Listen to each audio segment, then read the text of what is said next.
Oke, assalamualaikum warahmatullahi wabarakatuh.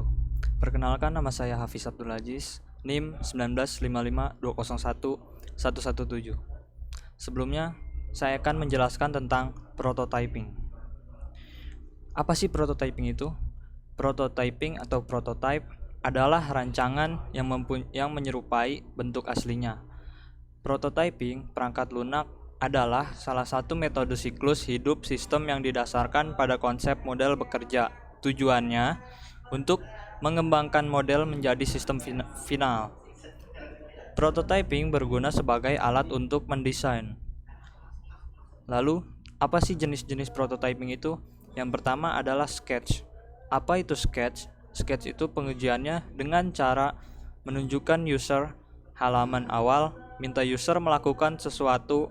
Ketika user menekan tombol, maka ganti dengan halaman yang sesuai dengan user yang ditekan. Keunggulannya yaitu kita bisa dengan cepat menguji desain yang sedang kita pikirkan. Yang kedua ada wireframing, yaitu menggambar prototyping di media komputer. Yang ketiga yaitu digital prototype. Artinya, membuat prototipe dengan desain yang sudah kita buat kemudian menghubungkan dengan sistem klik menggunakan software. Lalu, apa saja dimensi prototipe? Dimensi prototipe yang pertama yaitu representasi, yang kedua yaitu jangkauan, yang ketiga yaitu eksekutabilitas, yang keempat yaitu pematangan. Lalu, apa sih terminologi prototyping itu?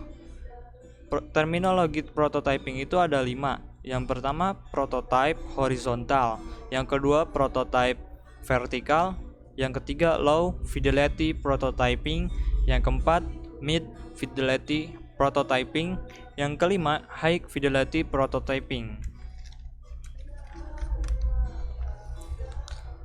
Lalu, apa sih metode rapid prototyping itu? Metode rapid prototyping itu ada 4. Yang pertama stereolithography atau SLA. Yang kedua selective laser sintering atau SLS. Yang ketiga laminated object manufacturing atau LOFD. Yang keempat Fauss Diffraction Modeling atau FDM. Lalu deskripsi desain itu, desain merupakan perencanaan dalam pembuatan sebuah objek atau sistem, komponen, atau struktur. Prinsip-prinsip desain itu ada 3. Yang pertama metafora atau proses perancangan bentuk. Yang kedua kejelasan tentang desain atau desain yang akan kita buat. Yang ketiga yaitu konsisten itu maksudnya apa? Konsisten itu kita konsisten dalam memilih desain tersebut. Lalu langkah-langkah mendesain sistem menurut Award ada 7. Yang pertama kita harus melihat kembali tujuan user. Apa sih tujuan user membuat desain itu? Lalu yang kedua mengevaluasi keterbatasan sistem. Yang ketiga desain output atau desain luarnya dulu. Yang keempat desain proses dalam membuat desain. Yang kelima desain input. Yang keenam rencana pelaksanaan sistem baru. Yang ketujuh kebutuhan data. Lalu hal-hal apa yang harus diperhatikan sebelum sistem baru berjalan? Hal yang harus kita perhatikan sebelum sistem baru berjalan yaitu ada 4. Yang pertama mempersiapkan perangkat lunaknya dulu.